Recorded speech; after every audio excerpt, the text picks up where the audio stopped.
মই আপোনালোক আটাইৰে ওচৰত কৰজৰে মই মোৰ কৃতজ্ঞতা জনাইছোঁ। এই যে আজি এই গৰমতো আপোনালোকে অগ্ৰদূতৰ মৰম এৰিব নোৱাৰি ইয়াত উপস্থিত হৈছে, তাৰ বাবে মই আকৌ এবাৰ কৃতজ্ঞতা জনাইছোঁ। প্ৰধানমন্ত্ৰীৰ ওচৰত কৃতজ্ঞতা জনাইছোঁ, আমাৰ মুখ্যমন্ত্ৰী ডাঙৰীয়াৰ ওচৰত কৃতজ্ঞতা জনাইছোঁ। এই অনুষ্ঠানটো আৰু পীযুষ হাজৰিকা ডাঙৰীয়া তেখেতসকলে যথেষ্ট পৰিমাণে ইয়াতে লাগি ভাগি দিয়াৰ কাৰণে এই অনুষ্ঠানটো এনেকৈ সফল হৈছে। আৰু আজি এতিয়া এই যিটো আমাৰ গৌৰৱ বুলি যদি কওঁ, তেনেহ'লে এই গৌৰৱ মই অসমৰ আটাইবোৰ সাংবাদিকৰ সৈতে ভাগ কৰি উপভোগ কৰিব বিচাৰিছোঁ। আৰু ইয়াত উপস্থিত থকাখিনিয়ে অকল নহয়, একেবাৰে অৰুণোদয়ৰ পৰা আৰম্ভ কৰি লক্ষ্মীনাথ বেজবৰুৱা, পদ্মনাথ গোহাঁই বৰুৱা, দণ্ডীনাথ কলিতা, দীননাথ শৰ্মা, হৰেন্দ্ৰনাথ বৰুৱা, কনক শৰ্মা প্ৰমুখ্যে যিসকলৰ চেষ্টাত আজি অসমৰ সাংবাদিকতাই এইখিনি পাইছে, সেই সকলোৰে ওচৰত আজিৰ এই উৎসৱটো মই নিবেদন কৰিছোঁ। সকলোৰে মানে যাতে স্মৃতিত এইটো থাকে তাৰে কাৰণে। এতিয়া মই এইখিনি ক'ব খুজিছোঁ যে আমাৰ আটাইখিনি বাতৰি কাকত, আটাইখিনি ইলেক্ট্ৰিক মিডিয়াৰ মানুহে আমাৰ সহযোগী, আমাৰ বন্ধু, আমাৰ কোনো অগ্ৰদূতৰ কোনো প্ৰতিযোগিতা নাই। 1971 আমি কাগজ ছপাইছোঁ, তেতিয়াৰ পৰা কাৰো লগত আমাৰ বিৰোধ নাই। আমি সকলোকে সহযোগী বুলি ভাবোঁ, সকলোকে বন্ধু বুলি ভাবোঁ, সকলোকে বান্ধৱী বুলি ভাবোঁ। আৰু আপোনালোকে শুনি আচৰিত হ'ব যে এই কাকতখন 1971 পৰা আজি 2022 পালেহি, কিন্তু কোনো মূলধন নোহোৱাকৈ। একমাত্ৰ আমাৰ আশীৰ্বাদ, আমাৰ লেখক লেখিকা আৰু পঢ়ুৱৈ, আচৰিত হ'ব লগা কথা, লেখক লেখিকা আৰু পঢ়ুৱৈ সমাজৰ আশীৰ্বাদত এনেকৈ মূলধন নোহোৱাকৈ কাগজ এখন অসমতকৈ বেলেগ ভাৰতবৰ্ষত মই চলিছে বুলি মই নাজানো। কাৰণ বহুতো কাগজ ইতিমধ্যে আমাৰ মূলধনৰ অভাৱত বন্ধ হোৱা দেখিছোঁ, কিন্তু আমাৰ কোনো মূলধন নাই। মোৰ দেউতাৰ টকা পইচা আছিল, কিন্তু নিদিয়ে। এই বাতৰি কাকত চলোৱা টান কাম, ৰাধা গোবিন্দপুৰৰ বাহিৰে কোনো পাৰা নাই। নালাগে তই বেলেগ কৰ, বেলেগ চাকৰি কৰ, যি ইচ্ছা তাকে কৰ, কিন্তু মই বাতৰি কাকতৰ কাৰণে পইচা দিব নোৱাৰোঁ। ঘৰে এক পইচাও নিদিলে মোক। যিয়ে নহওক, কিন্তু কাকত এখন উলিয়ালে বাঘৰ পিঠিত উঠাৰ দৰে হয়, নামিব নোৱাৰি, গতিকে চলাই থাকিব লগা হ'ল। আৰু চলালোঁ কেনেকৈ? এই যে আমাৰ গ্ৰাহকসকলৰ পইচাৰে চলালোঁ, আমাৰ লেখকসকলৰ লেখা ছপালোঁ, আৰু তেনেকৈ আজি 52 বছৰ আমি অতিক্ৰম কৰিলোঁ। আৰু তাৰ কাৰণে এই পবিত্ৰ ক্ষণত মই আটাইলৈকে মোৰ শ্ৰদ্ধা নিবেদন কৰিছোঁ। এই 2 নম্বৰ অগ্ৰদূত, এই অসমৰ অৰ্ধ শতাব্দীৰ দাপোন। মই দাপোন বুলি কৈছোঁ। কাকতখন আৰম্ভ হ'ল মঙলদৈত 1971। তাতে গণ্ডগোলটো আৰম্ভ হ'ল ভাষা আন্দোলন লৈ বিশ্ববিদ্যালয় 1972। আমি কাভাৰ কৰিলোঁ কেৱল মানে খাৰুপেটীয়াত অগ্নি জ্বলিল, আৰু সেইটো জানিবৰ কাৰণে আন কোনো কাকতে তেনেকৈ এইটো কাভাৰ কৰা নাছিল। আৰু তেতিয়া সমগ্ৰ অসমৰ মানুহে বিচাৰিলে যে অগ্ৰদূতখন পঢ়িব লাগে। তাৰ পাছতে যেতিয়া আমি মঙলদৈৰ পৰা যেতিয়া আমাৰ চাৰ্কুলেশ্যন বাঢ়ি গ'ল, প্ৰথম ছপাইছিলোঁ মাত্ৰ 1000, তাৰপিছত 4000 যেতিয়া হ'ল, দেখিলোঁ যে নহয়, অসমৰ আন মানুহকো কাগজখন দিব লাগে। আমি তাৰ পৰা আমি গুচি আহিলোঁ গুৱাহাটীলৈকে, মালিগাঁও। আহি পেলাই তেতিয়া আমি মানে লাহে লাহে আমাৰ মানে বাঢ়ি গ'ল আৰু পৰিসৰটো মূলধন নোহোৱাকৈ বাঢ়ি গ'ল। একমাত্ৰ আমাৰ পঢ়ুৱৈ সমাজ আমি যিখিনি পইচা পাওঁ তাৰপিছত আমাৰ লেখকসকলে ভালকৈ লিখে ছালেউদ্দিন চৌধুৰী ডাঙৰীয়া তেওঁতো আমাৰ সহকাৰী সম্পাদক আছিল তেওঁ ৰীণা ডেকাৰ কাহিনী আৰম্ভ কৰি দিলে মানে ইমাৰ্জেঞ্চিৰ সময়ত যিমান দুৰ্ঘটনা হৈছিল সেইবিলাক ধাৰাবাহিকভাৱে যেতিয়া আমি চপোৱা আৰম্ভ কৰিলোঁ কাগজখন মানে মানুহে গ্ৰহণ কৰিলে আন কাকতে সেইটো চপোৱা নাছিল তাৰ পাছতে যেতিয়া বিদেশী বিতৰণ আন্দোলন আৰম্ভ হ'ল তেতিয়া আমি আন্দোলনৰ ন্যায্যতাটো আমি মানি লৈছোঁ আমি সমৰ্থন কৰিছোঁ কিন্তু তাৰ চেলু লৈ পেলাই সন্ত্ৰাসবাদী সংগঠন বিচ্ছিন্নতাবাদী সংগঠন মানে যে আলফাৰ সৃষ্টি হ'ব এইটো আমি সমৰ্থন নকৰোঁ আমি একমাত্ৰ মানে দৃঢ়তাৰে যে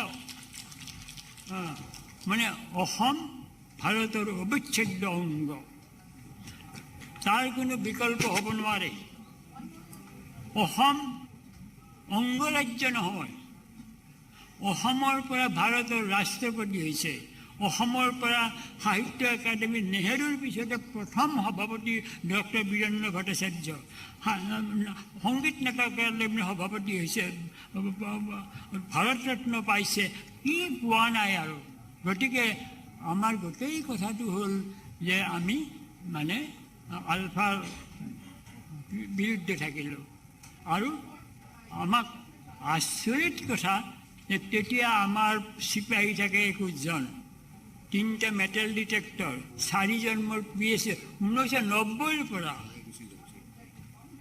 আৰু মই তেতিয়া মোক মানে এটা মাদাৰ টেৰেছাই দিল্লীত এটা হেৰি দিলে মানে নেশ্যনেল চিটিজেনশ্বিপ এৱাৰ্ড 1993 সেই সময়তে অটল বিহাৰী বাজপেয়ী ডাঙৰীয়াই সেইটো পাইছে আৰু 1996 আকৌ মোক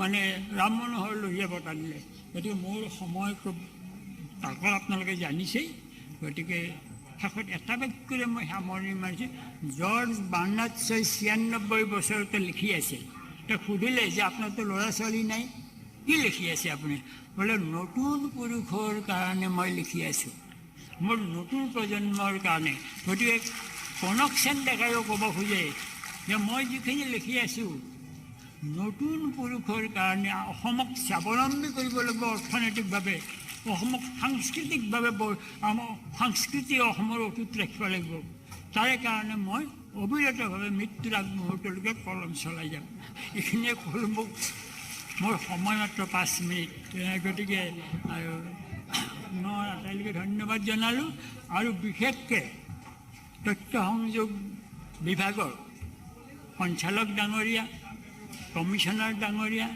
মন্ত্ৰী পীযুষ হাজৰিকা ডাঙৰীয়া এইসকলক আকৌ মই একবাৰ ধন্যবাদ জনাই আপোনালোকৰ আশীৰ্বাদ আমাৰ লগত যদি সদায় থাকে কামনা কৰি আমাৰ প্ৰধানমন্ত্ৰী ডাঙৰীয়াক আকৌ ধন্যবাদ জনাইছোঁ মুখ্যমন্ত্ৰী ডাঙৰীয়াক আকৌ ধন্যবাদ জনাই মোৰ বক্তব্য সামৰণি মাৰিছোঁ ধন্যবাদ মহোদয় এতিয়া মই বিনম্ৰ অনুৰোধ জনাইছোঁ অসমৰ মাননীয় মুখ্যমন্ত্ৰী ডক্টৰ হিমন্ত বিশ্ব শৰ্মা মহোদয়ক তেখেতৰ বহুমূলীয়া ভাষণ প্ৰদান কৰিবলৈ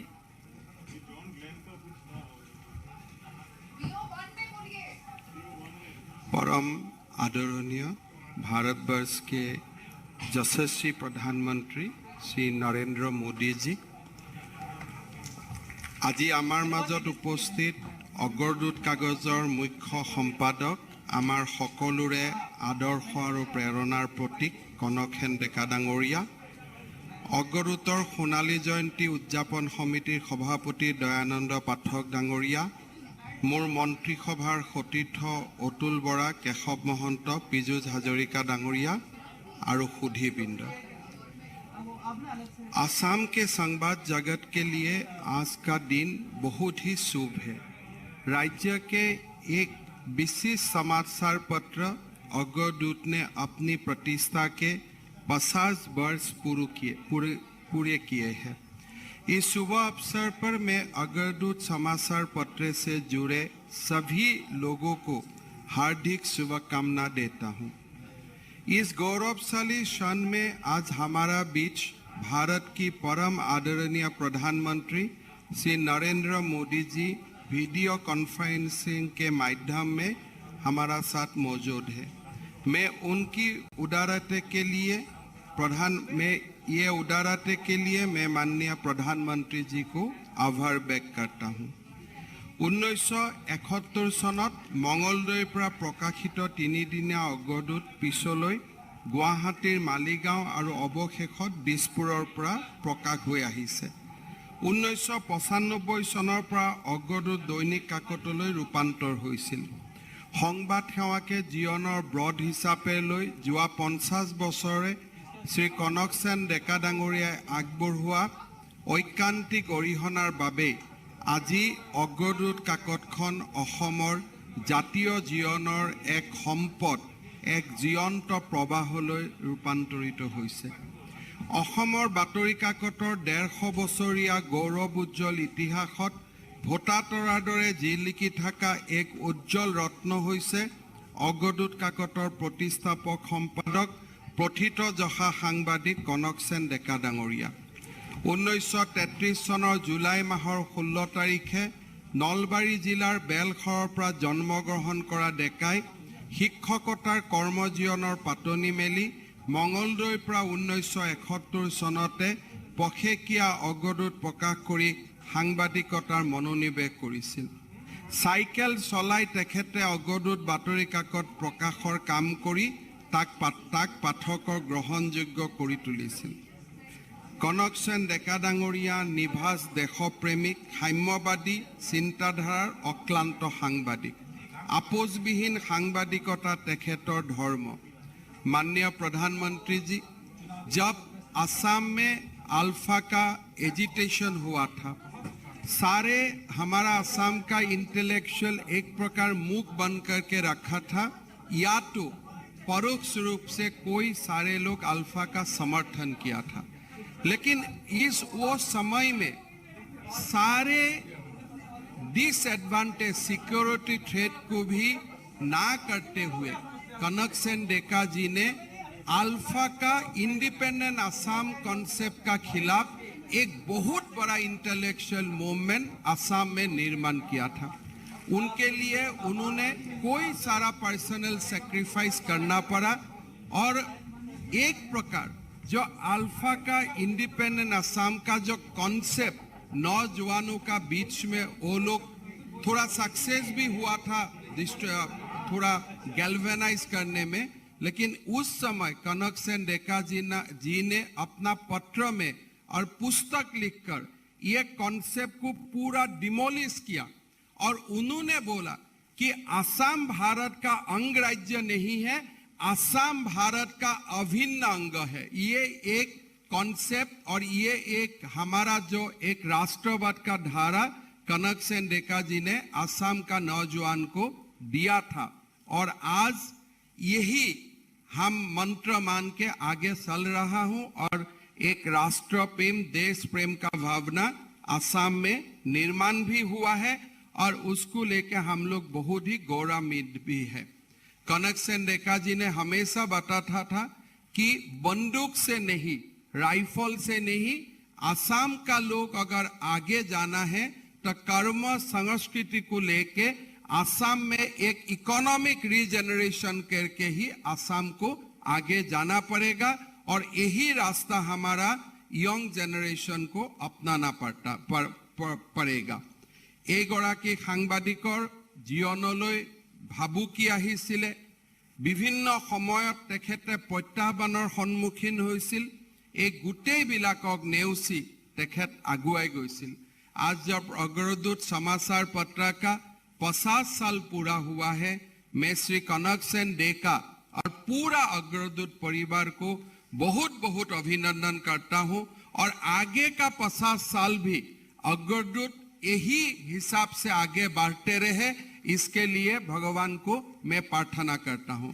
मैं प्रधानमंत्री जी को बहुत बहुत धन्यवाद देता हूं कि आज आप हमारे बीच में उपस्थित होके एक सच्चा देश प्रेमी को श्रद्धा देने के लिए जो आप उपस्थित हुआ और एक इंस्टीट्यूशन अग्रदूत एक पेपर नहीं है, एक अखबार नहीं है, हमारे लिए एक बहुत बड़ा इंस्टीट्यूट है।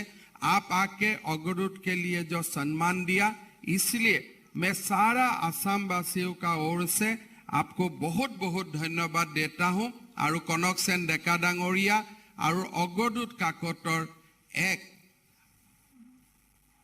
बर्णाढ्य जीवन और 50 बছৰলৈ অৱধাৰিতভাৱে চলি থাকক। অসমৰ সমাজ জীৱনলৈ অগ্ৰদূতে অমূল্য অৱদানেৰে আমাৰ জাতীয় জীৱনক সদায় চহকী কৰি ৰাখক, তাকে কামনা কৰি মই মোৰ বক্তব্যৰ সামৰণি মাৰিছো। ধন্যবাদ। জয় হিন্দ, বন্দে মাতৰম। माननीय मुख्यमंत्री महोदय आमी धन्यवाद ज्ञापन करिसु। अब मैं विनम्र आग्रह करती हूँ भारत के माननीय प्रधानमंत्री श्री नरेंद्र मोदी महोदय जी से कि वे आज के इस भव्य सभा को संबोधित करें और स्वर्ण जयंती वर्ष का कृपया शुभारंभ करें।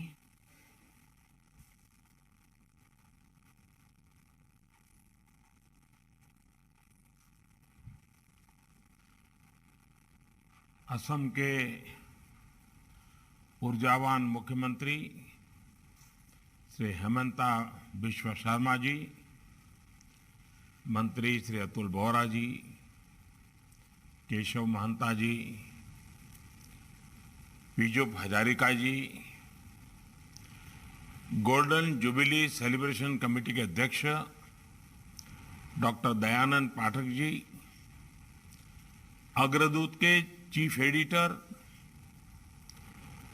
और कलम के साथ इतने लंबे समय तक जिन्होंने तपस्या की है, साधना की है, ऐसे कनक सेन डेका जी, अन्य महानुभाव, देवियों और सज्जनों,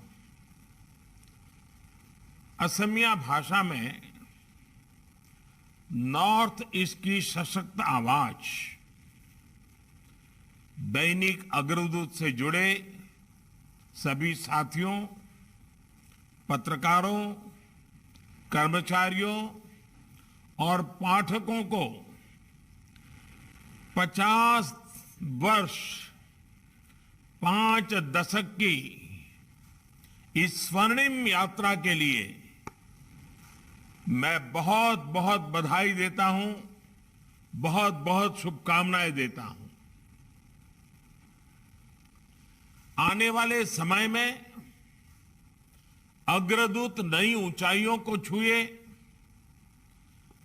भाई प्रांजल और युवा टीम को मैं इसके लिए शुभकामनाएं देता हूं। इस समारोह के लिए श्रीमंत शंकरदेव का कला क्षेत्र का चुनाव भी अपने आप में अद्भुत संयोग है। श्रीमंत शंकरदेव जी ने असमिया काव्य और रचनाओं के माध्यम से एक भारत श्रेष्ठ भारत की भावना को सशक्त किया था। उन्हीं मूल्यों को दैनिक अग्रदूत ने भी अपनी पत्रकारिता से समृद्ध किया है। देश में सद्भाव की, एकता की, अलग को झलाए रखने में आपके अखबार ने पत्रकारिता के माध्यम से बड़ी भूमिका निभाई है। डेका जी के मार्गदर्शन में दैनिक अग्रदूत ने सदैव राष्ट्रहित को सर्वोपरि रखा। इमरजेंसी के दौरान भी जब लोकतंत्र पर सबसे बड़ा हमला हुआ, तब भी दैनिक अग्रदूत और डेका जी ने पत्रकारीय मूल्यों से समझौता नहीं किया। उन्होंने न सिर्फ असम में भारतीयता से ओतप्रोत पत्रकारिता को सशक्त किया, बल्कि मूल्य आधारित पत्रकारिता के लिए एक नई पीढ़ी भी तैयार की। आजादी के 75वें वर्ष में दैनिक अग्रदूत का स्वर्ण जयंती समारोह सिर्फ एक पड़ाव पर पहुंचना नहीं है, बल्कि ये आजादी के अमृत काल में पत्रकारिता के लिए, राष्ट्रीय कर्तव्यों के लिए प्रेरणा भी है। साथियों, बीते कुछ दिनों से असम बाढ़ के रूप में बड़ी चुनौती और कठिनाइयों का सामना भी कर रहा है। असम के अनेक जिलों में सामान्य जीवन बहुत अधिक प्रभावित हुआ है। हेमंता जी और उनकी पूरी टीम राहत और बचाव के लिए दिन रात मेहनत कर रही है। मेरा भी समय समय पर इसको लेकर वहां अनेक लोगों से बातचीत होती रहती है, मुख्यमंत्री जी से बातचीत होती रहती है। मैं आज असम के लोगों को, अग्रदूत के पाठकों को ये भरोसा दिलाता हूं कि केंद्र और राज्य सरकार मिलकर उनकी मुश्किलें कम करने में जुटी हुई है। साथियों, भारत की परंपरा, संस्कृति, आजादी की लड़ाई और विकास यात्रा में भारतीय भाषाओं की पत्रकारिता की भूमिका अग्रणी रही है। असम तो पत्रकारिता के मामले में बहुत जागरूक क्षेत्र रहा है। आज से करीब 150 वर्ष पहले ही असमिया में पत्रकारिता शुरू हो चुकी थी और जो समय के साथ समृद्ध होती रही। असम ने ऐसे अनेक पत्रकार, ऐसे अनेक संपादक देश को दिए हैं जिन्होंने भाषाई पत्रकारिता को नए आयाम दिए हैं। आज भी ये पत्रकारिता सामान्य जन को सरकार और सरोकार में से जोड़ने में बहुत बड़ी सेवा कर रही है।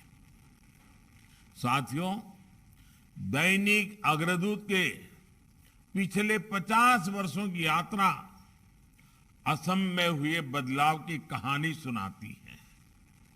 जन आंदोलनों ने इस बदलाव को साकार करने में अहम भूमिका निभाई है।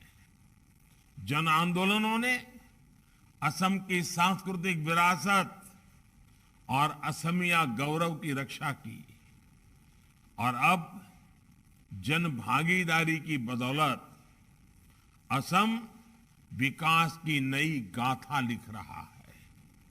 साथियों, भारत के समाज में डेमोक्रेसी इसलिए निहित है क्योंकि इसमें विमर्श से, विचार से हर मतभेद को दूर करने का रास्ता है। जब संवाद होता है तब समाधान निकलता है। संवाद से ही संभावनाओं का विस्तार होता है।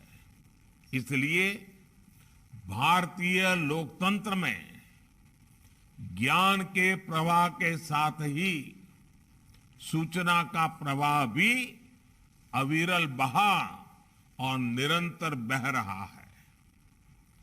अग्रदूत भी इसी परंपरा को आगे बढ़ाने का एक महत्वपूर्ण माध्यम रहा है। साथियों, आज की दुनिया में हम कहीं भी रहें, हमारी मातृभाषा में निकलने वाला अखबार हमें घर से जुड़े होने का एहसास कराता है। आप भी जानते हैं कि असमिया भाषा में छपने वाला दैनिक अग्रदूत सप्ताह में 2 बार छपता था। वहां से शुरू हुआ इसका सफर पहले दैनिक अखबार बनने तक पहुंचा और अब ये ई पेपर के रूप में ऑनलाइन भी मौजूद है।